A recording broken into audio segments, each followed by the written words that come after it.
नमस्कार विद्यार्थी मित्रांनो. आज मी तुम्हाला जो लेख वाचून दाखवणार आहे त्या लेखाचे नाव आहे नरेंद्रनाथांचा स्वामी विवेकानंद होतानाचा प्रवास.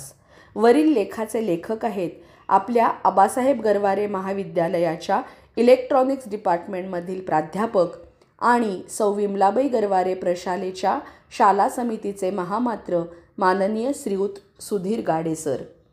मित्रांनो, नरेंद्रनाथांचा स्वामी विवेकानंद होतानाचा प्रवास खरंच खूप ऐकण्यासारखा आहे.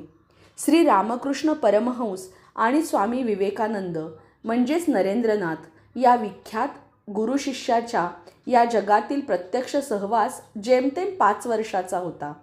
स्वतःला निर्विकल्प समाधी हवी या इच्छेने नरेंद्रनाथ अतिशय व्याकुळ झाले होते. गुरूंच्या कृपेने त्यांचा अल्पसा अनुभव नरेंद्रनाथांना मिळाला. परंतु तुला कालीमातेचे कार्य पूर्ण करायचे आहे, ते पूर्ण झाले की मगच तुला संपूर्ण अनुभव मिळेल, असे सांगून रामकृष्णांनी 16 ऑगस्ट 1886 साली देह ठेवला.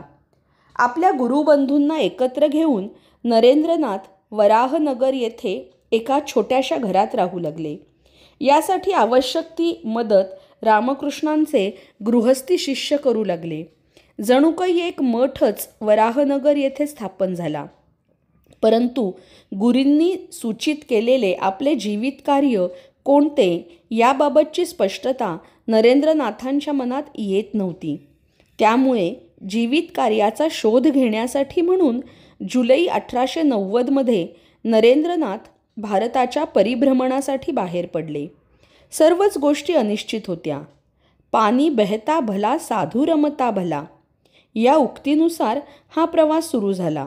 यालाच परिव्राजक अवस्था असे म्हटले जाते. या काळात नरेंद्रनाथांनी विविदिशानंद, सच्चिदानंद, विचिकित्सानंद अशी विविध नावे धारण केली होती. शेवटी विवेकानंद हे नाव धारण केले.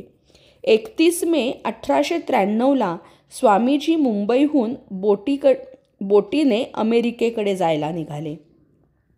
या प्रवासात नरेंद्रनाथ घनदाट अरण्यात, उंच पर्वतांवर, वाळवंटात, त्याचप्रमाणे गोरगरिबांच्या झोपडीत तर राजे महाराजांच्या महालात देखील राहिले.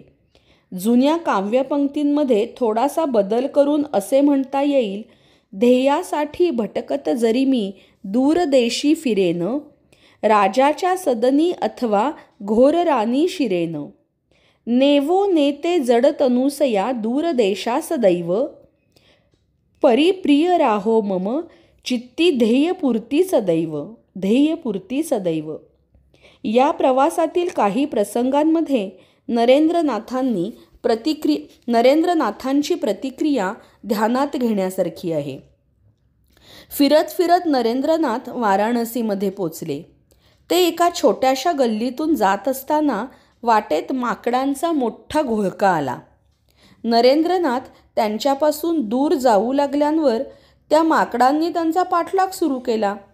नरेंद्रनाथ आणखी वेगात पळू लागले. तशी माकडे देखील त्यांच्या वेगाने त्यांचा पाठलाग करू लागले. त्यांना चावू लागले. त्यांच्या तावडीतून सुटणे अशक्य होऊ लागले. पण तेवढ्यात समोरून येणाऱ्या एका अनोळखी माणसाने जोराने ओरडून म्हणले, अहो, पळू नका, माकडांना तोंड द्या. नरेंद्रनाथ आहे तसेच परत फिरले आणि माकडांसमोर ताठ उभे राहिले. त्याचबरोबर लगेच माकडे मागे हटली आणि पळून गेली. यातून नरेंद्रनाथांनी मोठा धडा शिकला. तो म्हणजे नका संकटांना भिऊ येऊ द्याती, समर्थांपुढे संकटे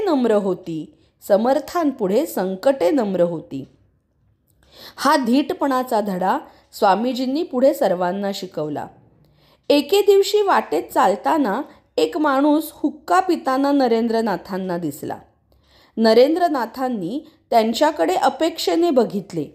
त्याने नरेंद्रनाथांची भगवी वस्त्रे पाहून त्यांना हुक्का ओढण्यासाठी देऊ केला. अशा बहुधा तथाकथित अस्पृश्य माणसांपासून हुक्का प्यायचा हे न पटल्याने ते चटकन त्याला ओलांडून पुढे जाऊ लागले.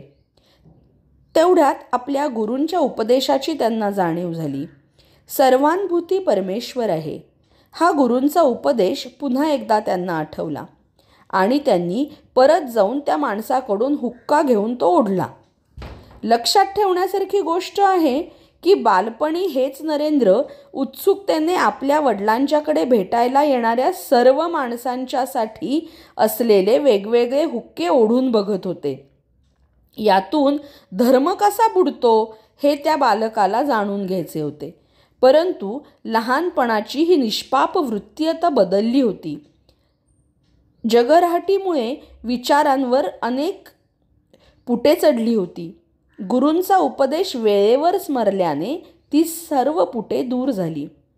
राजस्थानात खेत्री नावाचे एक छोटे संस्थान आहे. त्याचे संस्थानिक राजा अजित सिंह यांचा परिचय नरेंद्रनाथांशी झाला.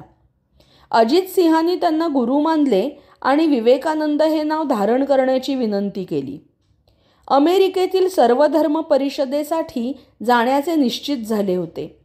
याच सुमारास आपल्या गुरूंच्या आशीर्वादाने आपल्याला मुलगा झाला म्हणून आनंदोत्सव साजरा करण्यासाठी अजित सिंहांनी स्वामीजींना खेत्रीमध्ये पाचारण केले. तेथील समारंभात स्वामीजींनी भाग घेतला. स्वामीजींना निरोप देण्यासाठी म्हणून अजित सिंह खेत्रीवरून जयपूरपर्यंत आले.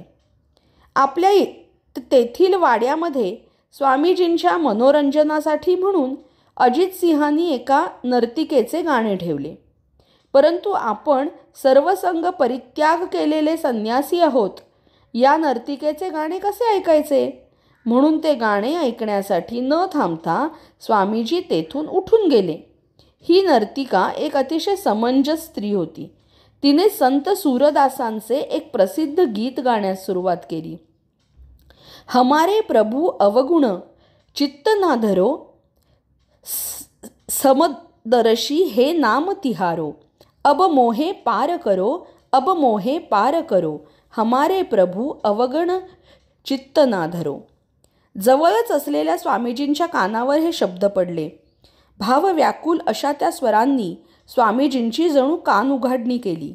गाणे संपताच स्वामीजी त्या नर्तिकेजवळ आले आणि त्यांनी हात जोडून तिची क्षमा मागितली. पुढे आयुष्यभर स्वामीजी हा प्रसंग विसरले नाहीत. आपल्या शिष्यांना ते वारंवार हा प्रसंग ऐकवत आणि सांगत की पद, प्रतिष्ठा, व्यवसाय यावरून माणसाची परीक्षा करू नका. माणसातील परमेश्वर बघायला शिका. नंतर 6 जुलै 1896 रोजी श्रीयुत फ्रान्सिस लेगेट या आपल्या मित्राला लिहिलेल्या पत्रात स्वामीजी म्हणतात, वयाच्या 20व्या वर्षी मी सहानुभूती शून्य, कुणाशीही जुळते न घेणारा असा हेकेखोर माणूस होतो.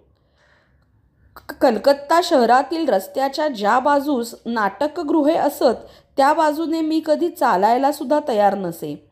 आज वयाच्या 35व्या वर्षी ज्या घरात एखादी वारयोषिता राहत असेल त्या घरातही मी राहू शकतो. इतकेच नव्हे तर तिची एखाद्या शब्दाने निर्भत्सना करण्याचा विचारही माझ्या मनात येणार नाही.